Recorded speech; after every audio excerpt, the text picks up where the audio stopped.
For decades, the United States has invested in helping Indochina. There was a secret war, and for years the American people did not know. The United States has a moral obligation to help Laos heal.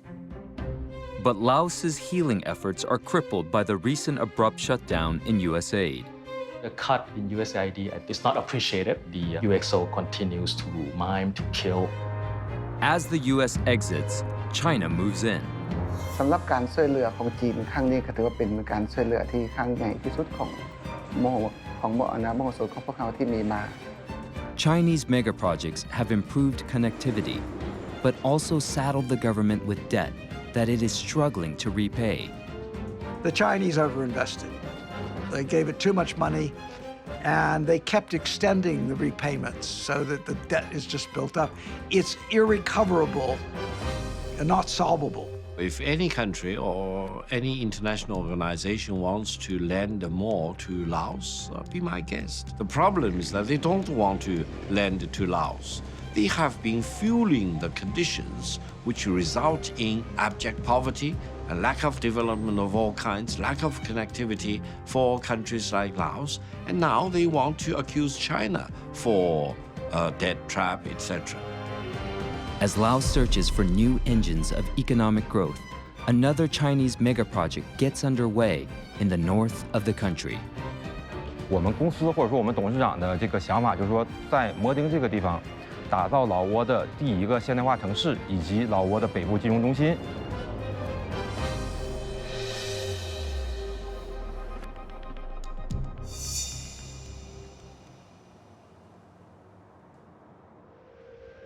It was at the start of the monsoon season on June the 9th, 1964, when the United States Air Force launched a covert bombing operation on Laos.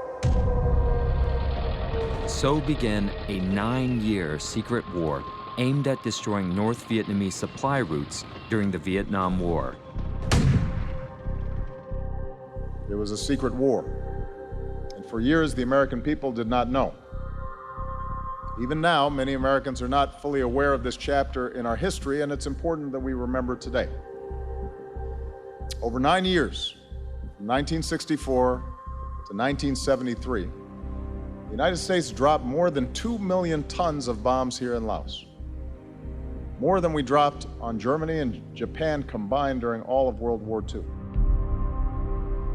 The U.S. mission made Laos the most bombed country in the world, a grim distinction it still carries today. Laos continues to deal with the fallout. Every year, unexploded ordnance claims lives and limbs.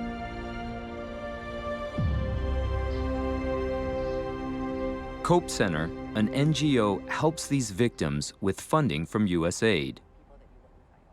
Our ultimate goal is to support people with physical disabilities to access to the rehabilitations, particularly to improve their functions by providing the prosthetics, guidance how to work with their device, how to balance their bodies, and stabilize to be able to mobilize themselves and able to participate in the societies. And every year in Laos, there are still about 40 new patients, isn't it? As per the record, yes. But the previous client also come back from year to year to get their device fixed, repairs, or get the new device.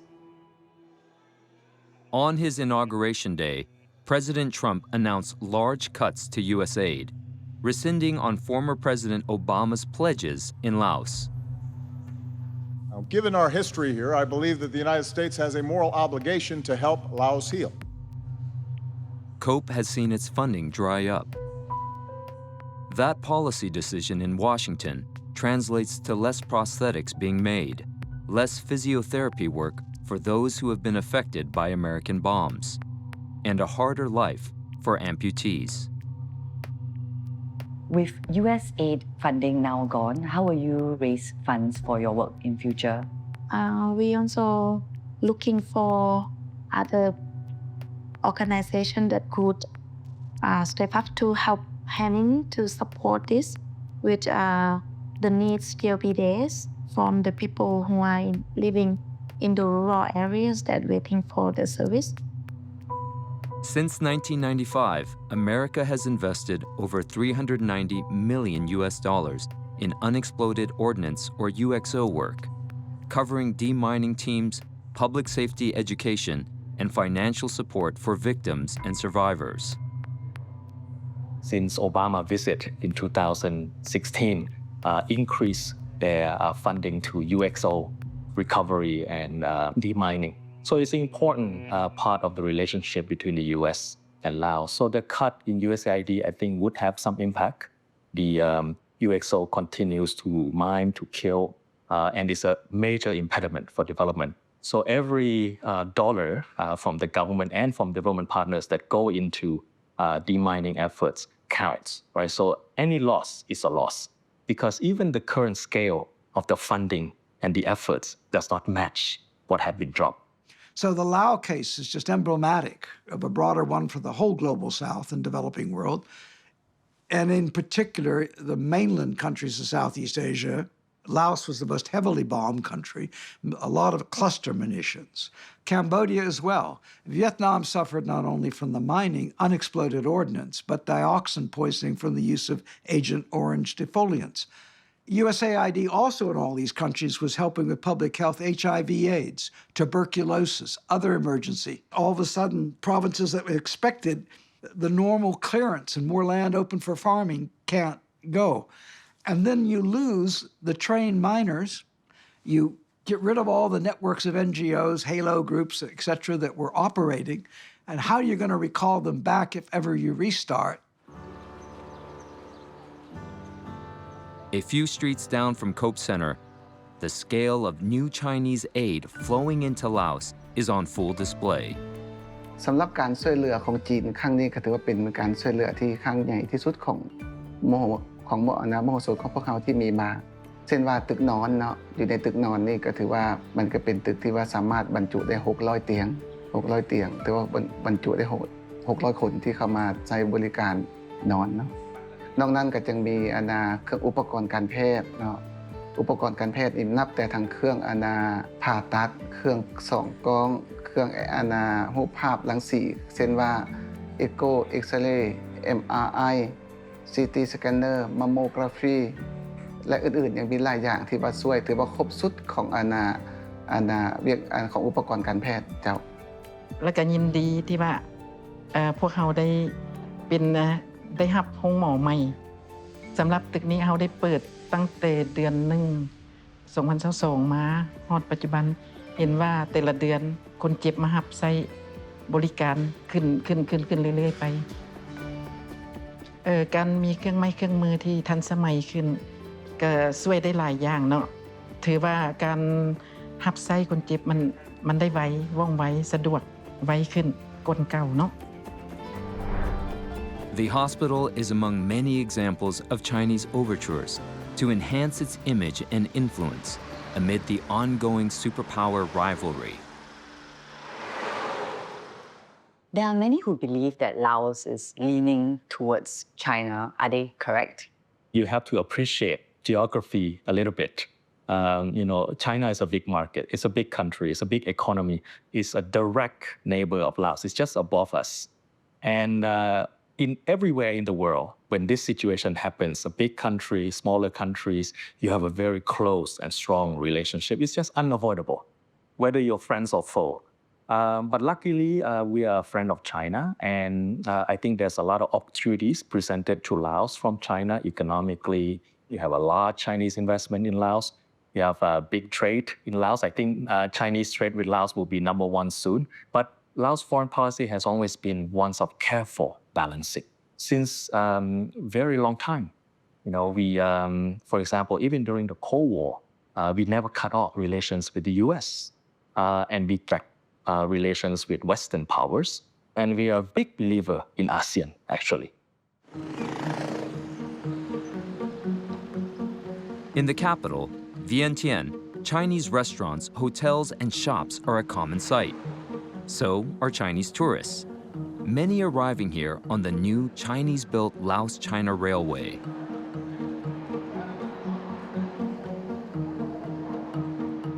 非常方便。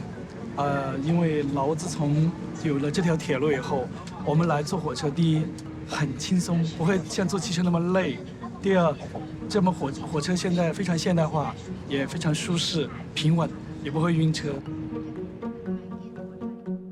The train connects the capital city of Vientiane with Yunnan province in China, with several stops in Laos in between. It's a comfortable ride and popular among the locals. รู้สึกสะดวกสบายในการเดินทางเพราะว่ามันลดเวลาลงหลายจากที่ตอนตะกี้ขี่รถบัสเนาะเขาจะใช้เวลาเกือบเบิดมื้ออันนี้แค่2 ชั่วโมงครับกับฮอดแล้ว The train is way more easier to reach the north provinces, and now it took like 2 to 4 hours at maximum. So it's way more convenient, and we can set up more projects in the north because it's easier to follow up and to evaluate. The train has also been used to facilitate cargo trade, not only between China and Laos, but also between Thailand and China. It's an important revenue stream for ASEAN's only landlocked country.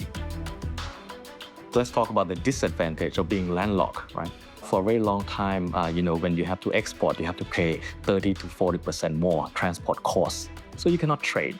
So you cannot trade your way out of poverty. And so if you have better railroads, better access to ports, and better multimodal transport, then all of these transport costs would come down for the country. And we have seen from the Laos-China Railway how much it has benefited both China and also Thailand as the direct beneficiaries in terms of trade, in terms of getting their goods up. All of a sudden, the landlocked Laos becomes a hub. I was in Vientiane for a few days recently, and I personally saw with my own eyes the changed atmosphere in the people of Laos, because they now have new ways of development and they can really push their products to farther and farther markets because of the connectivity. The railway was built at a cost of $6 billion with loans from Chinese banks. But questions have long been asked about whether Laos's small economy can take on so much debt. And solutions are growing ever more urgent as the debt contributes to skyrocketing inflation, impacting food security, and prompting a brain drain, with young Laotians leaving to seek work in neighboring Thailand.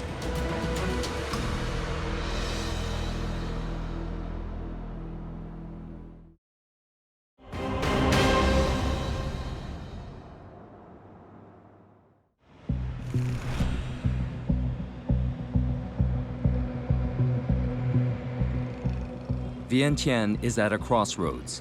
It has been the site of rapid transformation, fueled by foreign investment. Yet locals grapple with deep-rooted economic vulnerabilities. Average net salaries are around $250 a month. Wages have not kept pace with prices. Inflation in Laos is the highest in all of ASEAN, and the cost of food has doubled in the last 3 years. How bad has inflation been in Laos? Well, it was actually quite bad. You remember the country grew for 20, 30 years, almost 7%.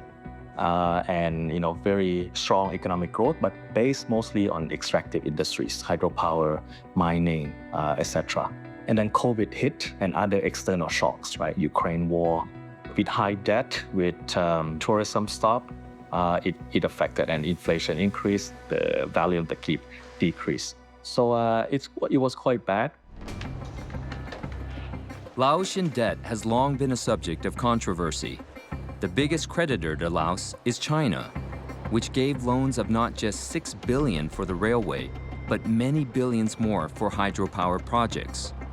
China accounts for about half of Laos's foreign external debt.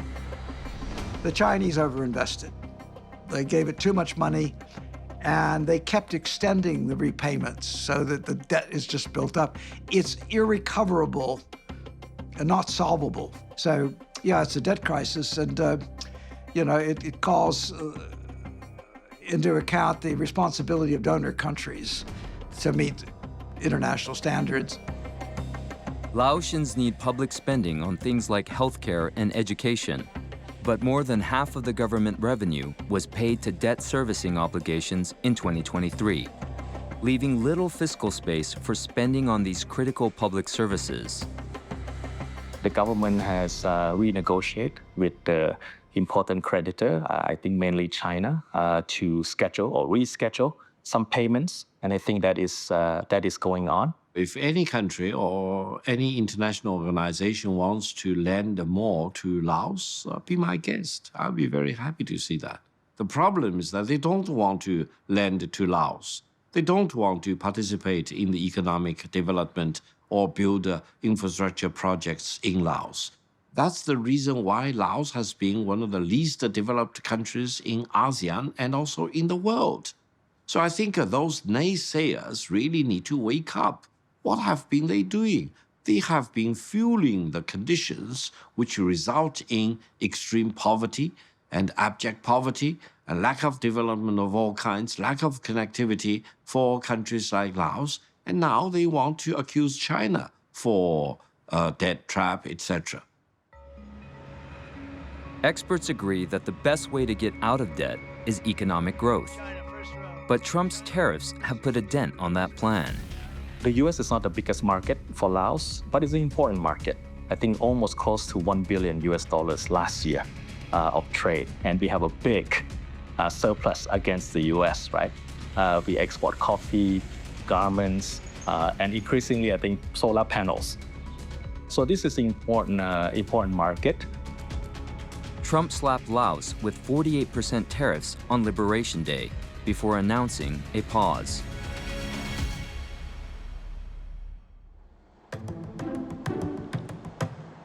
As Laos scrambles for solutions, a mega project gets underway a few meters away from the Chinese border. This is Boten, site of a Lao-China Special Economic Zone. Chinese developers Haicheng Holdings has grand plans for this once rural area. 它整体的城市是不是很发达的？那么我们公司或者说我们董事长的这个想法就是说，在摩丁这个地方打造老挝的第一个现代化城市，以及老挝的北部金融中心，这个是摩丁的一个城市的一个概念吧。它并不是按照一个单纯的房地产项目来打造的，它总体的来说呢，是想建造一个小型的一个城市。 我看到你们在这里建很多的高楼，首都万象都没有这么多的高楼。那住这些高楼的人要从哪来呢？讲到说这些人口的一个来源了，那么我们绝大部分呢都是以中国我们的业主大部分都是以中国为主。那么中国的投资者或者说呢中国的一些旅居者过来这边，这个房地产项目的话呢，它并不是针对老挝国内它确实是面向可能说面向全世界。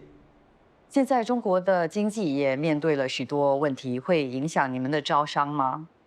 招商的话呢是影响不大的，因为现在很多的企业的话呢也是在寻求这个是出口出海嘛，所以说呢招商情况还是比较良好的。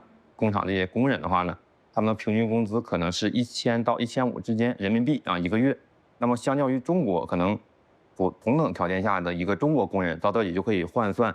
3到4个，甚至说5到6个老挝工人，那也就是说5到6倍的一个人力成本的一个节省。The plan to transform Boten from this to this has been backed by the national leaders of Laos and China.